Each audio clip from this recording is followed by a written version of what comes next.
a lot just hearing that mower hum. It's amazing the things you can think about and listen to on a podcast. So, yeah. All right, let's get into it, boys. A little Jordan Love talk. This is going to be a fun one, I think. And again, I want to put something out here real quick. In no way, shape, or form am I trying to say if Jordan Love isn't a Hall of Fame caliber quarterback, then this isn't worth it. This ain't a bust.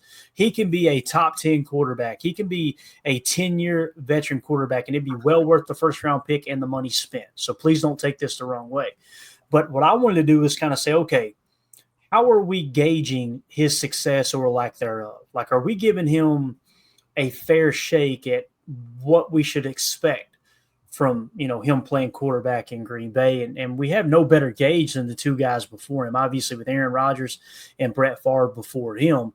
And I had to pull this tweet here for the screen grab on our Patreon group, by the way. When if you guys remember when Brett Favre was diagnosed with Parkinson's, Jordan Love that very next game wore Brett's jersey kind of in honor of him. Really cool that Brett acknowledged it on X as well. So pretty cool that Jordan Love is a big Favre fan, and obviously they're somewhat close, just like he's close with Aaron Rodgers. But let's get into it, man. How does Jordan Love stack up against two Hall of Famers and reasonable expectations for 2025? So we're going to accomplish two different things here. What has he done up to this point, comparatively speaking to the other quarterbacks? Mm-hmm. And then we'll look at both Aaron and Brett in year 3 as a starter, which is the year that Jordan Love's going into. And let's get an idea. What should we expect? What should kind of be and again, you can say the expectations should be a little lower than that, because that means he's tracking a Hall of Fame career if he exceeds it, right? So let's keyword there as a starter. I know we're gonna go over this. I know he's in year 6, so we'll just make sure we. No, absolutely. And the same thing applied to Aaron, right? Aaron sat for 3 years. Now Brett was a little bit different. He was in Atlanta for 1 year. He comes up. Don Mikowski gets hurt in his second year in the league, in Brett's second year in the league, and he's kind of thrust into the spotlight. So that should be mentioned. I'm glad you brought that up, Amelia. It's pretty cool, though. This last game, this one we hit home with Tim, this last game at County Stadium in Milwaukee, where Brett Favre makes that diving touchdown run to kind of seal their playoff hopes, if I remember correctly, or keep them alive at least. Yeah, Holmgren told him, whatever you do, Brett, don't run. Yeah. And Brett takes off like a bat out of hell, running for the end zone. If you don't get what we're expecting here, Brett, throw it away. You cannot run the football. My man dropped back. No problem, Coach. He looked at the first read, threw a little pump fake, said, hell with it, I'm running. Thank God he made it into the end zone. But it was pretty cool that this was year 3 of Brett Favre. So those were the type of plays that Brett was making, even though the stat line may not suggest that was already proven to be a Hall of Fame quarterback. Big-time players make big plays in big-time games. There's no doubt about it, right? So here was Brett Favre's first 3 seasons as a starter. Now, I'm going to include the early year as well there, right? And it'll be the same thing with all the quarterbacks. That way we can just take it up to year 3. So obviously in 1991, his rookie year, he only had 4 attempts. Let's move on to year 2, all right? This is his first year as a starter, as he started in 15 games, all right? His completion percentage was 64%. He threw for 3,227 yards. He had 18 touchdowns and 13 interceptions his first year as a starter. All right. His long was of 76, but the main thing you want to key in on, in my opinion, is going to be average per pass attempt, which was 6.9, right? I think that's actually average per completion, I believe it is. I could be wrong there. It might be pass attempt. It doesn't specify on ESPN. But 18 touchdowns, 13 interceptions, and a passer rating of 85.3. In 1993, he played in 16 games, 3,303 yards passing, 6.3 average, 19 touchdowns, 24 interceptions. I repeat, 19 touchdowns, 24 interceptions. Man, that ain't nothing. That's a normal year for Brett, man. Come on. And a passer rating of 72.2.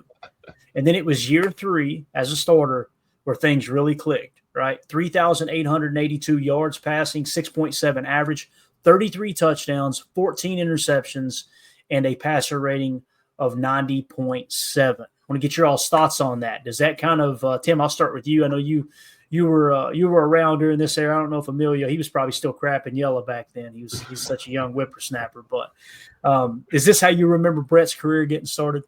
Yeah. I actually remember the game that Mikowski got hurt and seeing Brett come out there and, the very beginning to the very bitter end of Brett's career. So, yeah, I do remember the early days a little bit. I would have been 11, something like that, 11 or 12 years old back then. So yeah, I was in the thick of Packer fandom as a young buck. And it was exciting. He brought we have to credit Don Majkowski too while we're talking about Favre's early career, because really, the Magic Man was the one who kind of got people excited about football again in Green Bay, after the dark ages of, most of the 1980s, So I think Brett just kind of picked up what, Don Majkowski kind of started with the organization. So, but yeah, first 3 years in the league, I'll tell you this, Jordan's probably got him beaten passer rating and interceptions for sure. But I think these numbers they're kind of telling because, like you said, 94 is when Brett really hit his stride, got the picks back down under as much control as he could, and 33 touchdowns. So I think the trajectory is there, and I think when you look at Jordan, first 3 years as a starter, I think the numbers are there. I think the comp is there. I think it's legit. Yep. Yeah, I wasn't even born yet, so none of those years have my birth year on it. So yeah, I think one thing you might be leading them in is just sacks, right? 30 a year. I mean, that's brutal. But besides that, man, I love watching Brett Favre. I do need to go back and watch some of these old ones again just to kind of relive it, man. Just because I'd like to see what, comparison, because I kind of remember Rodgers at the beginning, but, let's see a comparison of what Favre really actually did look like after looking at these stats. I might need to pull one up when I'm playing a little Madden tonight, Clay. It's the best thing to do, man. I got the second screen over here. Yeah. Put on an old John Madden, Pat Summerall telecast of Brett Favre back in the day. It don't get any better. Reggie White, the whole crew. It's absolutely awesome, man. So again, the thing to point out there is in his second year as a starter, Brett's second year as a starter, 19 touchdowns, 24 interceptions, and a passer rating of 72.2. That is the season that Jordan Love just completed. If Jordan Love had come out and threw 19 touchdowns, 24 interceptions, how many people would have been screaming for Malik Willis to be the starter, And imagine if they had done that to Brett in 93, who knows what would have happened, right? Because Atlanta had already given up on him. So that's why it's important to kind of, all right, let's stay patient here. Let's see what we've actually got. Let's move on to Aaron Rodgers now. Year 3 for Aaron Rodgers, they won the Super Bowl. Now, when you hear that, you immediately think, oh, man, Jordan's got some big shoes to fill. Wait till you see the stat line. It's not as good as you would think it was. It's good, don't get me wrong. But here is Aaron Rodgers starting in 2008 when he took over as a starter in Green Bay. Here were the numbers, all right?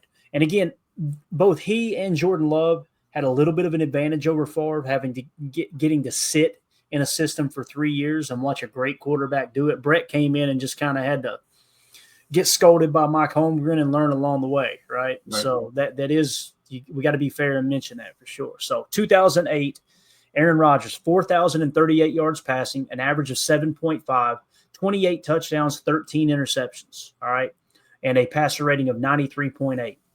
In 2009, 4,434 yards passing, 8.2 average, 30 touchdowns, only 7 interceptions. That's when you realize, holy cow, we got one. Like that, when you get a second-year starter doing that type of stuff, protecting the football, passer rating of 103.2, it's while taking 50 sacks. Right. Oh, yeah, and that's the thing people forget. Yes, he had a great receiving. I think he had a better receiving core than Jordan Love has, me personally. And I think most people would agree. You're talking about Greg Jennings, Donald Driver, Jordy Nelson, James Jones, Jermichael Finley when he was healthy that first year or two, whatever it was. But yeah, taking 50 sacks, that's the thing, Emilio. That offensive line was not that good back then. No. And they were battling injuries too, if I remember correctly. Oh, yeah. Now in 2010, when they won the Super Bowl, you would think the numbers probably be closer to that 30-7, right? 30 touchdowns, 7 interceptions. Here was the numbers. 3,922 yards passing. He only played in 15 games, so he's 1 game less than the year before. 8.3 average, 28 touchdowns, 11 interceptions. Those aren't like crazy good numbers, you know what I mean? And he only took 31 sacks that year, but 101.2 passer rating. Those are Aaron Rodgers' numbers on the first 3 years as a starter in Green Bay. I'll start with you this time, Emilio. What sticks out to you? Does that surprise you? Do you think that's kind of how I remember it? Yeah, just besides, I don't remember him taking that many sacks. I still feel like that's just crazy high number. Like being in the 30s, it just seems like Jordan Love does not get hit that much. Maybe he does. I may double check these numbers, but that and yeah, he was pushing 4,000, and people were getting on Love this year about 25, 28 touchdowns, 30 touchdowns, and I think it's something that. And we just need to keep in the back of our head. You don't need all that. I mean, yeah, you have one extra game, so you might get a couple more here or there, but you can still get it done, with these kind of numbers. Mm-hmm. Rob in the chat says, I forgot how good Rodgers' 2009 year was. Yeah, and I was there. I went in 2008 and watched them play. I'm trying to think. In 2008, I watched them play Week 1 Monday Night Football against the Vikings at Lambeau. And Nice. I will never forget. I've told this story 1,000 times, and I've actually posted videos of his first touchdown pass on Twitter. I got it recorded from the seats. I've also got his first rushing touchdown recorded. But I will never forget that weekend at Lambeau. We were waiting in line to get Antonio Freeman and Robert Brooks autographs the day before. And where this was a Monday night game, we were in the atrium on Sunday night, right there in the corner of the old Packers Pro Shop. And we're watching Brett play with the Jets. It was just really weird. It was such a surreal moment watching on the TV mounted in the pro shop, Brett Favre playing for the Jets while we're waiting to get these autographs.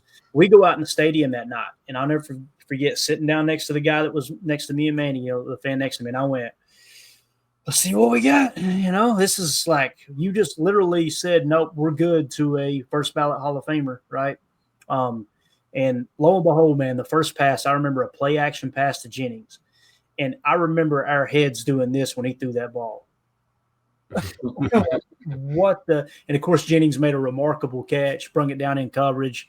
And that guy, before I could get my eyes back down to where he was at, he screamed, Brett who? And then you got the crossbody throw to Corey Hall in the back of the end zone for the touchdown. You get the quarterback sneak and his very first Lambeau leap, and the rest is history. That was the night that I was like, okay, we got us a dog here. This is a real deal. Because that one throw to Jennings was like, that's not normal. So, but yeah, he's what a start to an amazing career, man. Wish he could have got more Super Bowls than just one, but you guys know how I feel about that. I don't think that's on Aaron personally. I mean, we got punts getting blocked in the playoffs in return for touchdowns, and it's ugly down there toward the end. So, nonetheless, Tim, you got anything else you want to add to Aaron Rodgers' numbers here? Anything catch you off guard or anything? No, not really caught off guard. I will say when it comes to passer rating, it's going to be tough to catch up and beat Aaron. But I do think Jordan Love has that potential throughout his career. But yeah, 2009, man, that was the year 12 really hit his stride. And if memory serves me correct, I think that was the season. I think it was between 08 and 09 when Tom Clements worked with him on changing that drop back in that form. When Aaron came in, he used to hold that ball up real high over his shoulder, and they kind of worked on his release package and delivery system, and I think it made him more dynamic. That changed that early in his career. It might have been a year before they did that, but I do remember he was throwing the ball a hell of a lot better by 2009 going into 2010 season. So. And I'm with you, Clay. Like I'm not going to get caught in the weeds on the stats when the quarterback that's putting those numbers up helped you bring Lombardi home. Nobody's going to give a rat's ass about how many picks you threw if you bring a Super Bowl home. So I'll take it all day for sure. Prime Aaron Rodgers, man, tough to compete with that for sure. So I just pulled it here. Before we move on to Jordan Love's numbers. This is that play that I recorded from the seats. I actually found it here. I think I turned the sound off because it's just us screaming. It was so loud, and it's kind of hard to see probably. But watch this across his body here. Look at how his body's torqued. Look at this. Look at that throw. Look where the ball goes. It was unbelievable, man. And there's a TV copyright below it, but I know we'll get hit with a copyright if we show that. But just absolutely. I mean, it was a dime. He throws it across his body. The ball ends up right here is where it ends up, the way he puts spin on that thing. It was just I had never seen anybody. I've seen Brett make a lot of great throws, but I had never seen a throw like that where he's torqued his body. You see the diving catch out there in the background. Right. It's just phenomenal, man. Phenomenal play. So anyway, that was that first touchdown that I was referring to. All right, moving along. When I say first touchdown as a starter for Green Bay. Obviously played in Dallas, and he had some mop-up time as well, I'm sure. So, all right, so the big stats to look for there in year 2, 30 touchdowns, 7 interceptions, passer rating of 103.2. And then going into year 3, we'll come back and compare Brett and Aaron and see what we would expect to be a good year for Jordan Love. So here's Jordan Love's first 2 years as a starter, all right? 4,159 yards passing, 7.2 average, 32 touchdowns, 11 interceptions. And then last year, of course, he only played in 15 games, battled the injuries all year. He dipped to 3,389 yards passing, although he did average more at 8.0 a clip, 25 touchdowns, 11 interceptions, and a passer rating of 96.7. His passer rating in 2023 was a 96.1. Look at the sacks as well. Took 30 sacks in 2023, but look at 2024, man. Mm-hmm. You know, now again, the interceptions went up. Probably has something to do with it. Not the total interceptions, but obviously the interceptions that we seen last year, where it's like, oh man, he's forcing the ball. Probably didn't want to take as many hits on that bad leg, but right. Yeah. I'm happy he got his 30 count because it looks like everybody that was good needed a 30 burger and sack. So we got that, and then reel it in a little bit. Going into next year, I'm guessing now looking at it, probably 20, maybe 25, get him running a little bit. And, yeah, he's still in the 90s for the rating. 112 there in 2022. We got excited seeing that. But the fact that he's been, mid and high 90s just seems like it's only going up. Yeah. Let's try to compare apples to apples here, Tim. 2023, let's look at his 2023 numbers. This was his first year as a starter, right? 4,159 yards passing. Aaron Rodgers, so he had more passing yards than Aaron Rodgers, right? His, let's see here, touchdown to interception ratio was 32-11, right? Aaron's was 28-13. So he outperformed him his first year as a starter, hands down. Aaron Rodgers' passer rating was a 93.8. Jordan Love's was a 96.1. Like he pretty much beat him in every statistical category, right, as first year as a starter. Now, last year's where he takes the dip, and Aaron took the step forward with the 4,434 yards passing, 30 touchdowns, 7 interceptions. Jordan Love finished with 25 and 11 and at 3,389. So when we look at the third year as a starter, what can we reasonably expect from Jordan? I mean, he was better than Aaron his first year as a starter, Tim, right? Second year took a step back. I think it's reasonable to say, hey, do we think Jordan can get close to what Aaron did in year 3, right? And then we'll go to Brett and kind of comp it too. In year 3 for Aaron Rodgers, 3,922 yards passing, 28 touchdowns, 11 interceptions. Guys, that is so freaking doable. He would have done that last year if he hadn't missed one game and wouldn't have been hurt, right? Which Aaron missed a game as well. But you understand what I'm saying? Like, we're talking about him matching a first ballot Hall of Famer pretty much the first 3 years in the league, or at least 2 of the first 3 years, Tim. You know what I'm saying? Yeah, I agree. I mean, we're talking statistically here. We're focusing on the numbers, right? I do think I'm not trying to throw any salt onto this experiment, but it's important that we remember we're talking about 3 different eras of NFL football. Brett's third year in the league, it was a different NFL. Aaron's third year in the league was a different style of football. Rules were a little different.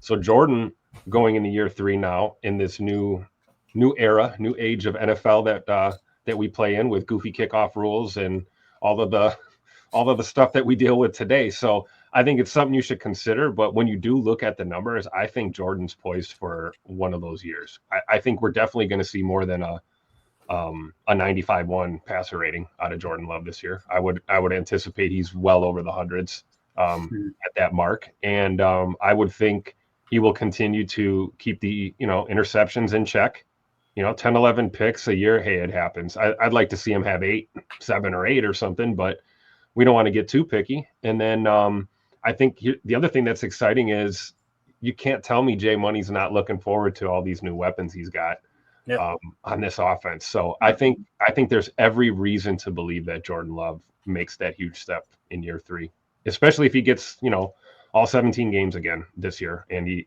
isn't dealing with being banged up or injured. Right. Anything else, Emilio, you want to add to this? Anything at all?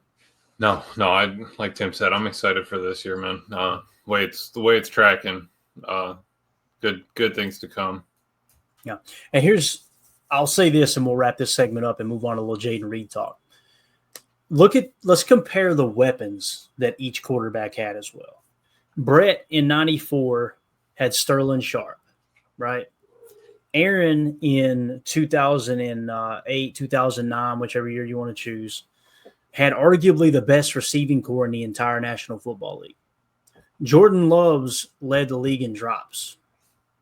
See what I'm saying? And now let's look specifically. Who was the number one receiver for Aaron back then? It's probably Greg Jennings. Yeah. Who was the number one receiver for Jordan Love? Jayden Reed, statistically, right?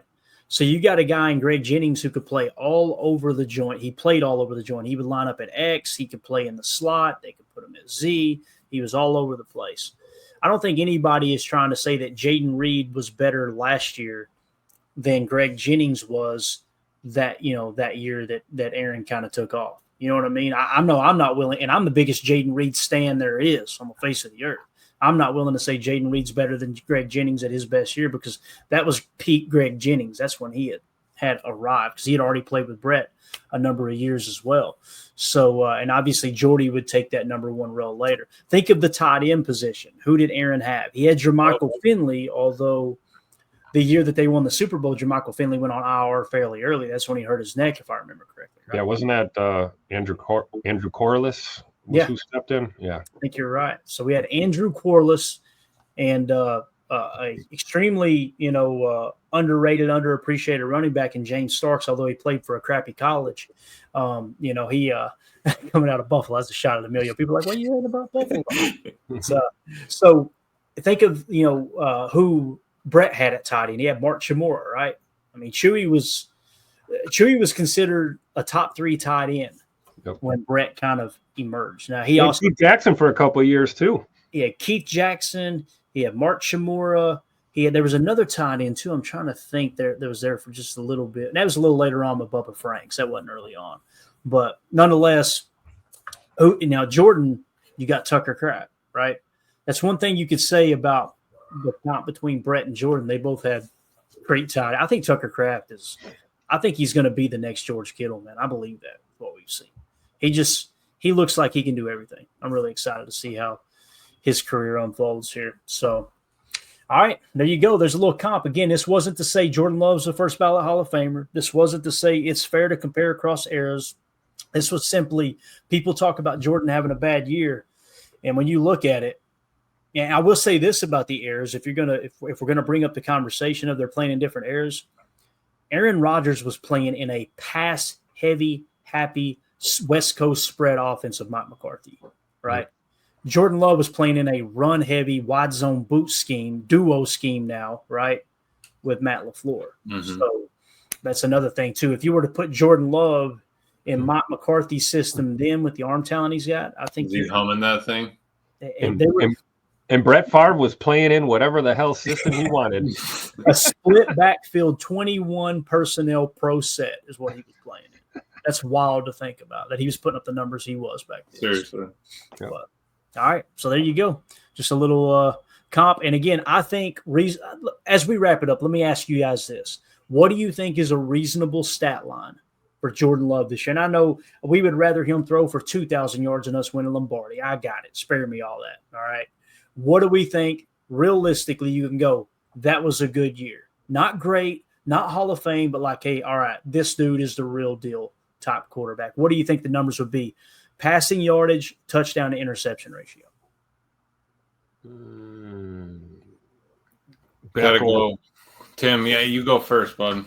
Back over 4,000 yards passing. I think get closer to that 2023 numbers. Okay. Again, picks I'd like to see below 10, but it's kind of a crapshoot there. And then tutters, man, let's get north of 30, north of 40, something like that. So, and then I think the big thing is completion percentage. It'd be nice to see that up over the that 65% kind of mark, Right. Which, by the way, was Aaron Rodgers' career completion percentage was 65. So when you look at the 63%, 65%, that's what when you look at the 63% that Jordan Love had last year, that's 2% lower than Aaron Rodgers' career completion percentage. All right. So to put that into perspective, for every 100 throws, if they both went out there and threw the ball 100 times, both Aaron and Jordan, Jordan's only going to have 2 more fall incomplete. Not a big difference, right? Unless my numbers are off there, Emilio. But what do you think would be a good year, man? I would say anything over 3,800 yards, 28 tutters, and 12 picks. So that gives him a little bit of leeway. I don't care if he's humming it still. I want him to still throw the ball. You don't need to break 4, I guess. Ideally, I would love that, but you get him definitely over 3,750, but ideally 3,800 and up, and then 28 touchdowns, 12 picks, get you to 40 total. So I'll take that. A couple to the other team, a couple to your boys, and then I'm expecting a lot out of Josh Jacobs and stuff like that, where we're not going to be having as many passing touchdowns, just kind of relying on the run a little bit. Yeah. For me, it's real simple. I want 30 plus touchdowns and single digit interceptions, and I'd like it to be closer to. If he can somehow crack 30 touchdowns and like around 5 interceptions, you're talking elite air. Like this dude's he's gonna be kind of that bar that Aaron set, right? Right. We know Aaron protected the football. You say what you want about Aaron Rodgers. I really don't care how you feel, but the man rarely threw interceptions, and he still took risks.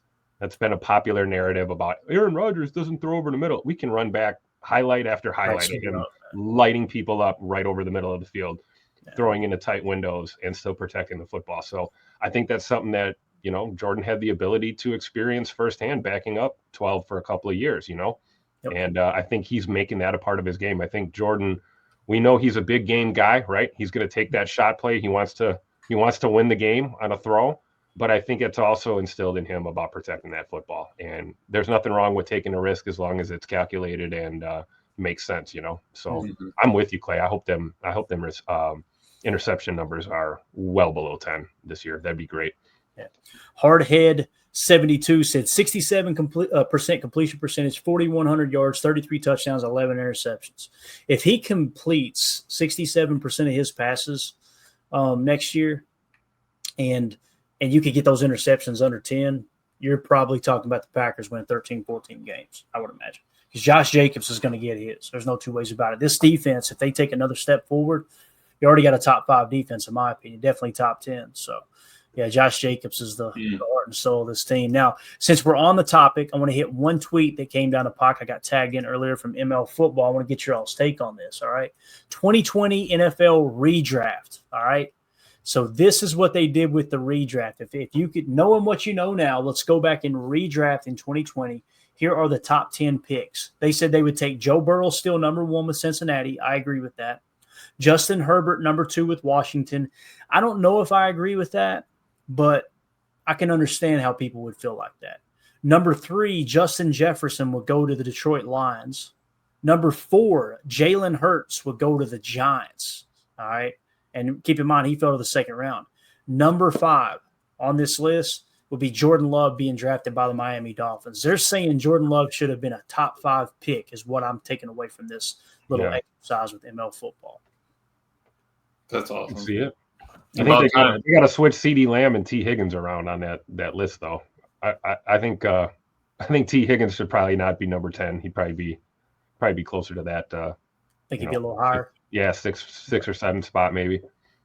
All right, and of course Tristan Wirfs at 7, Andrew Thomas 8, Jalen Johnson 9, and then T. Higgins, like Tim was mentioning, came in the 10 spot. So, what do you think, Amelia? Do you think he's worthy of a top 5 pick, knowing what we know now? I just think it's cool to kind of get information from outside of our Packers circle, right? Mm-hmm. Well, that's all I was going to say was about time to put a little respect on it. I know we were talking last year about needing to give him a little bit more respect, because C.J. Stroud was so amazing and Jordan Love wasn't. So I'm happy that now they're seeing that a little bit. They probably just don't want a lefty throwing the ball anymore, honestly. They're just like, you know what, let's just get a righty in here. J. Love. Tua's just not cutting it anymore. Exactly. All right, let's see. Ron Samble asked, how many quarterbacks had less than 8 interceptions last year? Let me go to NFL Pro real quick. I got to know that. It's going to bother me if I don't find that real quick. How many? What's your all's guess? How many quarterbacks do you think across the NFL? And they had to have significant snaps, obviously, starter snaps. What do you think? How many quarterbacks do you think had less than 8 interceptions last year? I'm going to go with like 4 or 5 maybe quarterbacks. Less than 8. I got it. Man, that's kind of tough. I'm gonna say 9 quarterbacks. Okay, and again, we gotta kind of be selective about this. While you're digging through that, Clay, let's hit this super chat here from Wheelin' Out Swiderski. Might be the coolest name on the web, right? Absolutely.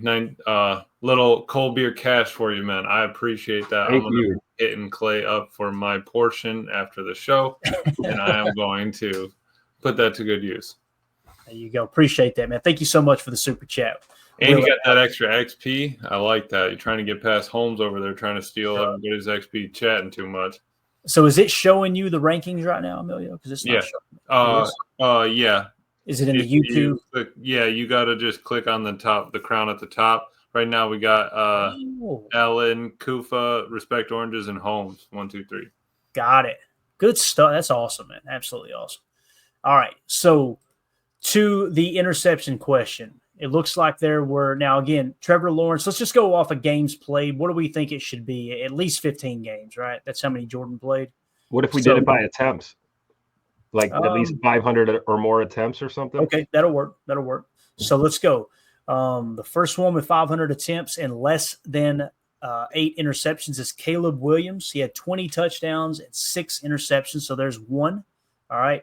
Let's give Josh Allen, where he had 483 attempts. Let's call it 400 attempts, Tim, because that's your MVP. Yeah, that's fair because we can't leave Lamar out of the conversation. Right. So it's Caleb Williams, Josh Allen, and then it would be there's Jalen Hurts too. He played in 15 games. It's going to be tough. We're going to keep adding to the number here.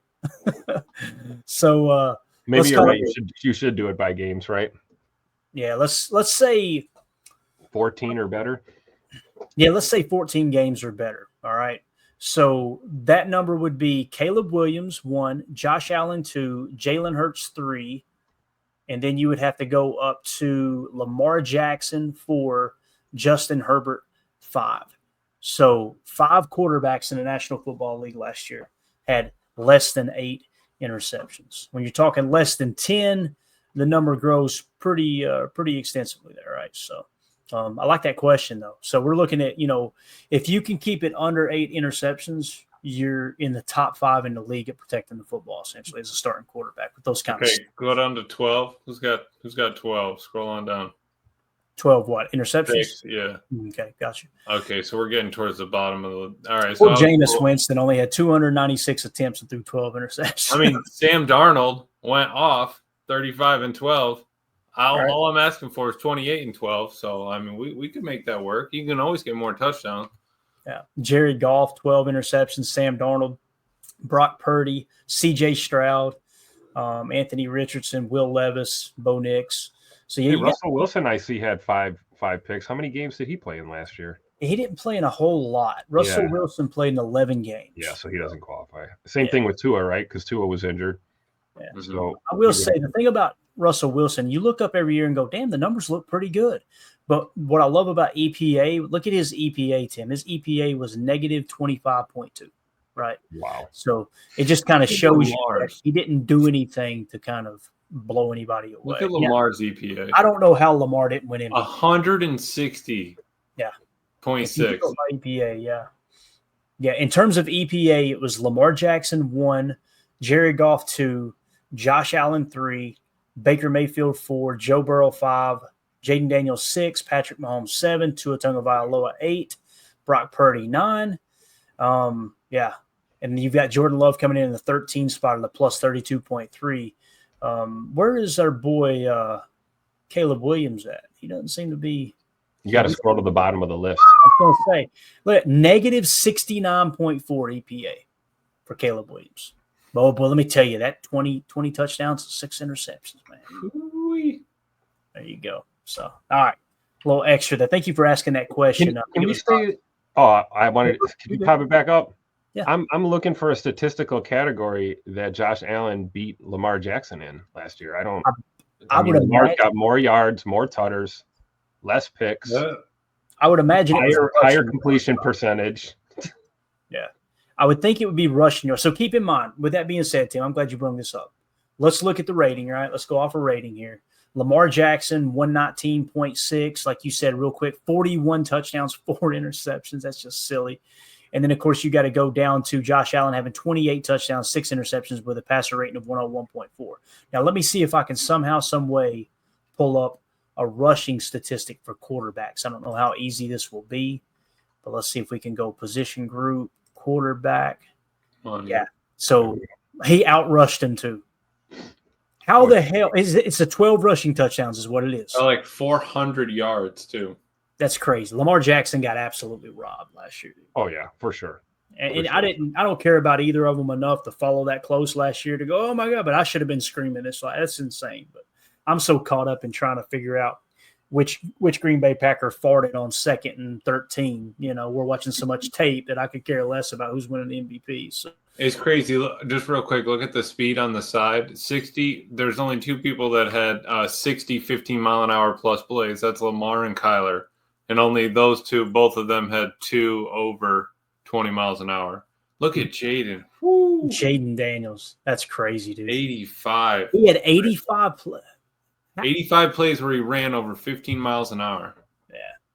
I'm so proud that I said I would take him over Caleb during the draft process. Yeah, where is Caleb? I can't even see him. Bottom of the list again. There he is right here. He had 45 over. He didn't crack 20 mile an hour all year. Did they count running behind the line of scrimmage to